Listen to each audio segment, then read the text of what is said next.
Alam mo ba na ang aral ng IFI tungkol kay Jesus ay hindi imbento o hiwalay, kundi bahagi ng pananampalatayang isinabuhay ng mga unang Kristiyano? Tinanggap nito ang buong turo tungkol sa anak ng Diyos mula sa sinaunang simbahan, lalo na ang nilalaman ng Apostles' Creed. Kaya ang ating pagkilala kay Jesus ay nakaugat sa parehong tradisyong naghubog sa buong Kristyanismo.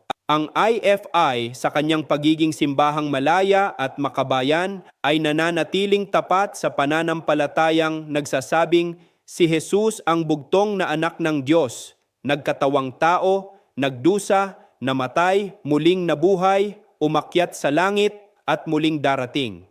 Ang ating pananampalataya ay malaya pero hindi kailanman naputol sa ugat ng orihinal na simbahan.